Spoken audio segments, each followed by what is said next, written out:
Bienvenidos al tema número 8, titulado Infierno y Purgatorio.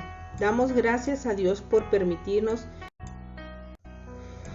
En el tema de la intercesión de los santos mencionamos a la iglesia purgante, que son aquellos que se han salvado, pero que aún no se han purificado completamente, y es lo que llamamos purgatorio.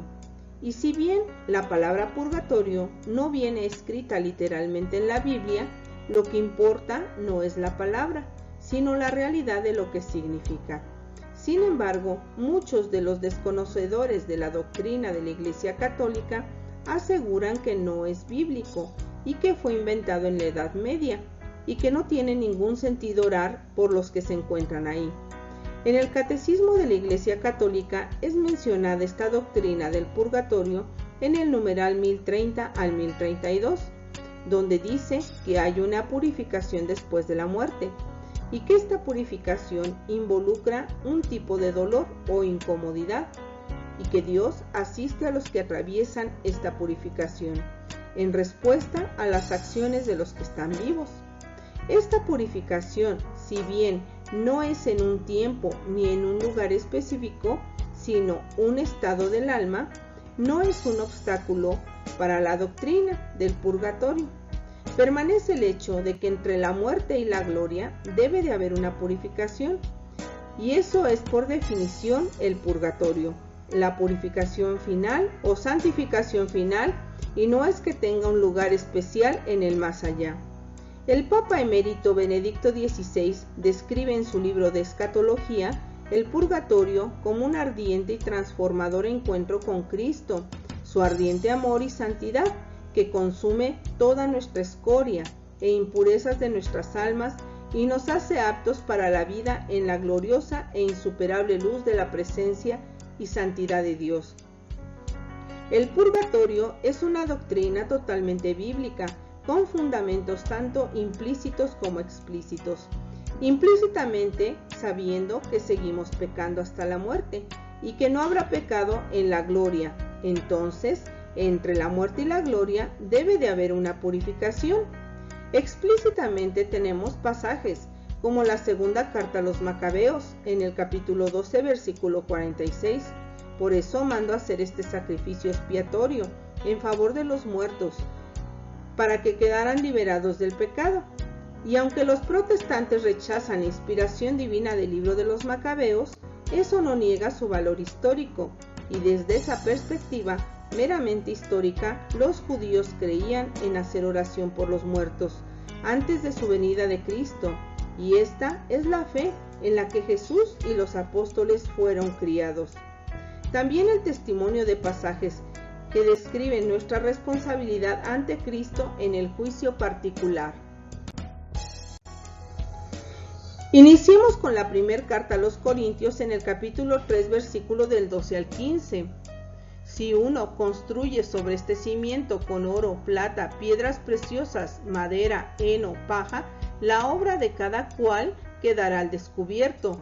La manifestará el día que ha de revelarse por el fuego, y la calidad de la obra de cada cual la probará el fuego. Aquel cuya obra construida sobre el cimiento resista, recibirá la recompensa, mas aquel cuya obra quede abrasada sufrirá el daño.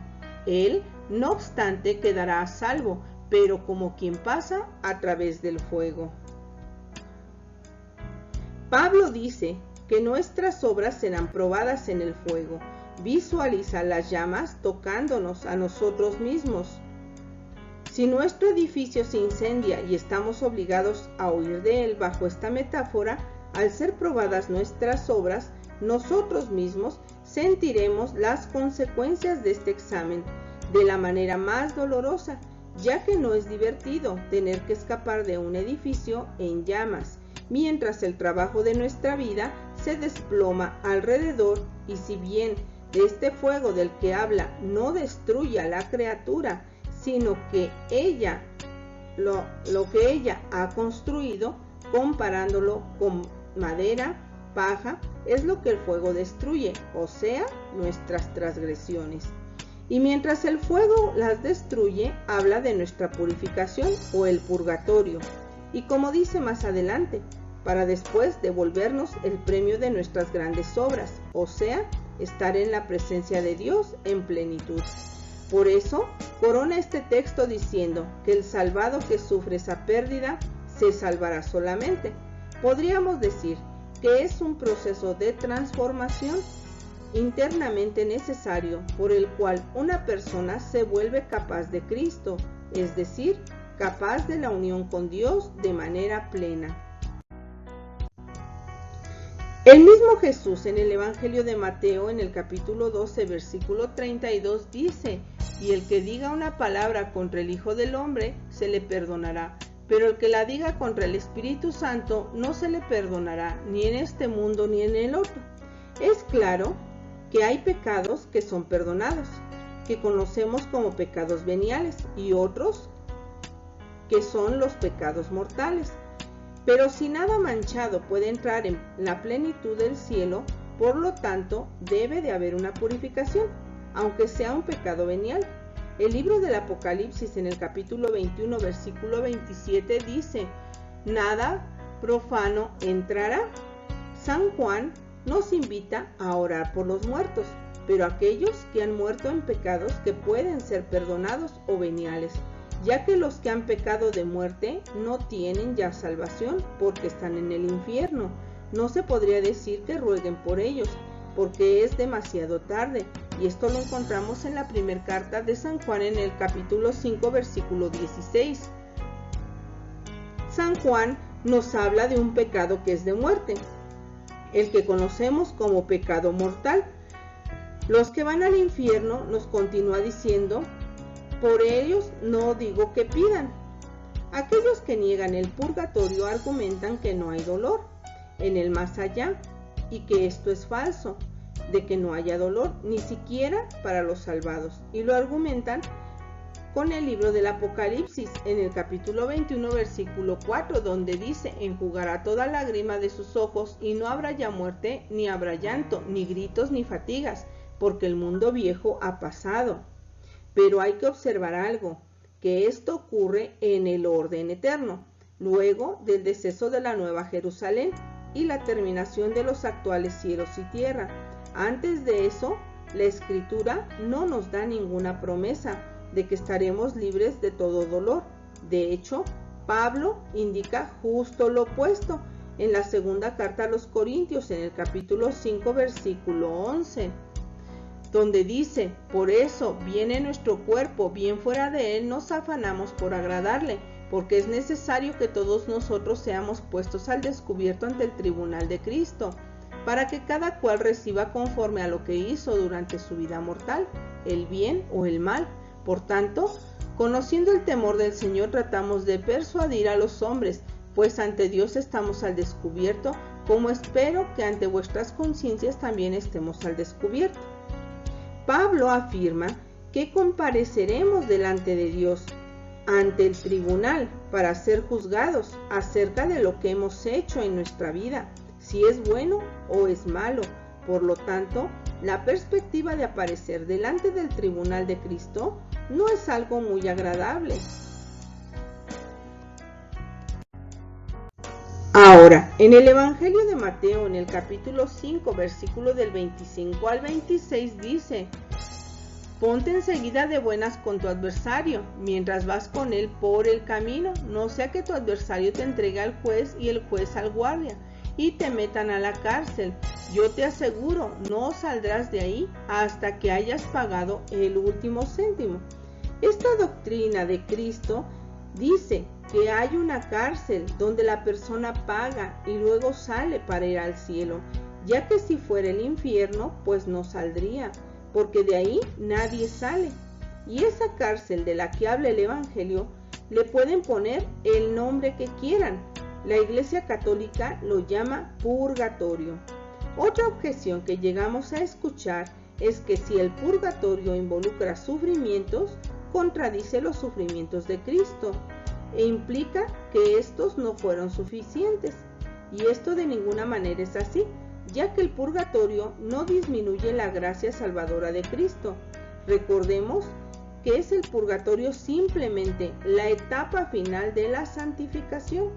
Y la santificación en esta vida involucra el dolor, porque el Señor corrige al que ama y castiga a todo aquel que recibe como hijo, y toda corrección al momento de recibirla es motivo de tristeza, no de alegría.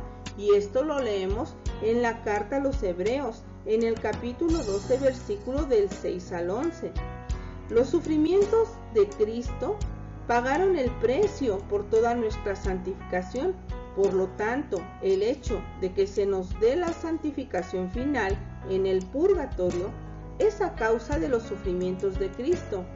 Si no, pues iríamos directamente al infierno. Más bien, podemos decir que si Jesús padeció por nosotros en la cruz, es que sufrimos, ya que somos seguidores e imitadores de Cristo y revivimos la vida de Jesús aquí en la tierra. La carta a los Colosenses en el capítulo 1, versículo 24 dice: Ahora me alegro por los padecimientos que soportó por vosotros y completo en mi carne lo que faltaba a las tribulaciones de Cristo, en favor de su cuerpo que es la iglesia. Y no significa que Cristo no sufrió bastante, sino porque su vida está en nosotros. Y si no padecemos por amor en esta tierra, padeceremos en la otra. Veamos lo que nos dice la primera carta de Pedro en el capítulo 4, versículo 1. Ya que Cristo padeció en la carne, armaos también vosotros de este mismo pensamiento. Quien padece en la carne ha roto con el pecado. Y aunque Dios nos perdona la culpa, siempre quedarán cosas por reparar, lo que conocemos como la pena, la consecuencia del pecado. Un ejemplo lo encontramos en la segunda de Samuel en el capítulo 12, versículo del 13 al 14. David dijo a Natán: he pecado contra Yahvé. Respondió Natán a David: también Yahvé perdona tu pecado, no morirás. Pero por haber ultrajado a Yahvé, con este hecho, el hijo que te ha nacido morirá sin remedio. Cuando cometemos un pecado, somos responsables de dos cosas: la culpa y la pena. La culpa es la responsabilidad de lo que hemos hecho, y es la que se nos perdona cuando se acude a confesarla en el sacramento de la confesión. Pero queda la pena, que es el daño causado, y en justicia es el daño que hay que reparar, ya que es la consecuencia del pecado.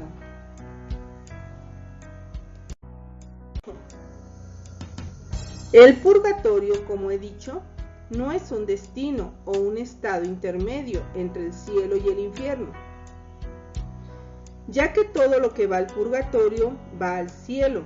La razón de que uno va al purgatorio es que pueda ser adaptado a la vida en el cielo. Podríamos compararlo como la antesala del cielo o el salón de belleza del cielo que embellece nuestra alma, antes de ser conducidos al salón del trono, como lo explica el Catecismo de la Iglesia Católica en el numeral 1030. También hay que decir que el purgatorio no es exclusivamente dolor, ya que el alma está en mayor unión con Dios que aquí en la tierra, por lo cual experimenta mayores gozos. Teniendo la certeza de la salvación final, de una manera no es posible en esta vida. Estamos acostumbrados a pensar que el purgatorio es un lugar de fuego, pero esto es un símbolo. A través de la historia, varios teólogos han dicho que el fuego simboliza el amor de Dios y el dolor que sufre alguien cuando se convierte completamente al Señor.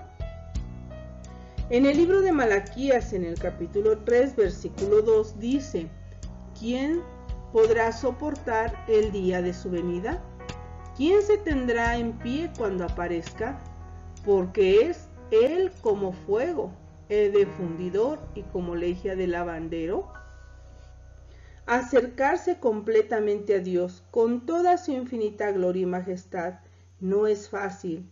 Isaías Uno de los hombres más justos, cuando experimenta la santidad y es purificado y limpiado por el fuego del altar, exclamó en Isaías capítulo 6, versículo del 5 al 7, y dije, ay de mí que estoy perdido, pues soy un hombre de labios impuros, y entre un pueblo de labios impuros habito, que al rey Yahvé Sebaot ha visto mis ojos. Entonces voló hacia mí uno de los serafines, con una brasa en la mano, que con las tenazas había tomado sobre el altar, y tocó mi boca y dijo, he aquí que esto ha tocado tus labios, y se ha retirado tu culpa, tu pecado está expiado.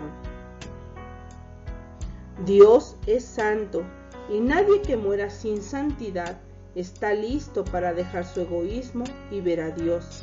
Y la carta a los Hebreos, en el capítulo 12, versículo 14, nos lo dice, procurad la paz con todos y la santidad, sin la cual nadie verá a Dios.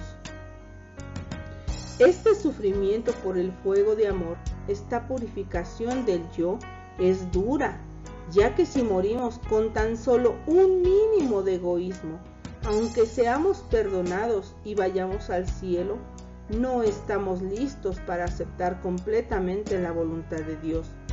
La purificación que se requiere para negarse a sí mismo y entregarnos directamente a Dios cuesta y es un purgatorio. Y este puede ser un instante cuando aparecemos frente al fuego del amor de Dios, o puede tomar tiempo si desistimos. En la Biblia tenemos varios ejemplos de cómo Dios se revela a su pueblo con el símbolo del fuego para renovar su pacto con ellos. Algunos los encontramos en el Génesis capítulo 15, versículo del 16 al 18, entre otros más. Es cierto que existe un fuego eterno en el infierno, como lo vemos en el Evangelio de Mateo, en el capítulo 25, versículo 41. Pero existe un fuego infinitamente más fuerte en el cielo, que es Dios mismo. Los serafines, que literalmente quiere decir en hebreo los que arden, son los que están más cerca de Dios. Y es que el fuego es para purificar o purgar a los santos y nos prepara para ser envueltos en el fuego purificador del amor de Dios para toda la eternidad. Ahora, el infierno es definido en el Catecismo de la Iglesia Católica como morir en pecado mortal sin estar arrepentido ni acoger el amor misericordioso de Dios. Significa permanecer separados de Él para siempre, por nuestra propia y libre elección. Este estado de autoexclusión definitiva de la comunión con Dios y con los bienaventurados es lo que se designa con la palabra infierno. La enseñanza de la Iglesia afirma la existencia del infierno y su eternidad. Las almas de los que mueren en estado de pecado mortal descienden a los infiernos inmediatamente después de la muerte, y allí sufren las penas del infierno, el fuego eterno. La pena principal del infierno consiste en la separación eterna de Dios, en el quien únicamente puede tener el hombre la vida y la felicidad para la que ha sido creado y a las que aspira. Y esto lo encontramos en el Catecismo de la Iglesia Católica, del numeral 1033 al 1035. En la Sagrada Escritura encontramos el fundamento bíblico del infierno desde el Antiguo Testamento. En el libro de Daniel, en el capítulo 12, versículo del 2 al 3 dice: muchos de los que duermen en el polvo de la tierra se despertarán, unos para la vida eterna, otros para el oprobio, para el horror eterno. Y en Isaías 66, 24 dice: y en saliendo verán los cadáveres de aquellos que se rebelaron contra mí. Su gusano no morirá, su fuego no se apagará, y serán el asco de todo el mundo. Ya en el Nuevo Testamento, la doctrina del infierno es mucho más clara, especialmente en la predicación de Jesús, quien amenaza a los pecadores con un castigo del infierno utilizando la figura de la ajena. Algunos ejemplos los encontramos en el Evangelio de Mateo, capítulo 5, versículo 29, Mateo 10, 28, Mateo 23, 15, entre otros. Pero veamos Mateo 23, 33. Serpientes, raza de víboras, ¿cómo vais a escapar de la condenación de la ajena? Como he mencionado al principio de este tema, la doctrina del purgatorio como estado temporal del alma no es algo que surgió en la Edad Media, como algunos aseguran, pues tenemos un gran testimonio histórico de gran valor, ya que fue creído desde el principio por los primeros cristianos, que destacaron en su fe y santidad, a los cuales conocemos como padres de la Iglesia. Mencionaré algunos. En el año 210, Clemente de Alejandría decía: nosotros decimos que el fuego santifica, no la carne, sino las almas pecadoras, refiriéndose no al fuego vulgar, sino al de la sabiduría que penetra en el alma, que pasa por el fuego. En el año 211, Tertuliano decía: nosotros ofrecemos sacrificios por los muertos. Año 307, Lactancio decía: el justo cuyos pecados permanecieron será traído por el fuego. Año 386, San Crisóstomo dijo: no debemos dudar de nuestras ofrendas por los muertos, que les lleven un cierto consuelo. Año 580, Gregorio Magno decía: respecto a ciertas faltas ligeras es necesario creer en el juicio, que existe un fuego purificador. Para concluir, el purgatorio es un estado temporal del alma para su purificación final. No es otra oportunidad a las que las personas tienen después de morir, como aseguran algunas sectas protestantes. No es una segunda oportunidad. Los que van al purgatorio murieron en un estado de gracia, ya que se han salvado, ya están en el cielo, aunque no gozan de la presencia plena de Dios hasta que terminen su purificación total del alma. Y también la doctrina del infierno, al igual que la del purgatorio, es conocida desde los primeros cristianos y los padres de la Iglesia. San Ignacio de Antioquía, en la carta a los Efesios, habla de cómo aquellos que mueran en la impureza irán al fuego inextinguible. Justino Mártir, el mayor apologeta del siglo II, habla de los que siguen al demonio serán enviados al fuego para ser castigados por la eternidad sin término. Cosa es de antemano fue anunciada por Cristo. Policarpo, Atenágoras, reconocido apologeta cristiano primitivo del siglo II, Irineo de Lyon, entre varios. Dios los bendiga, hermanos.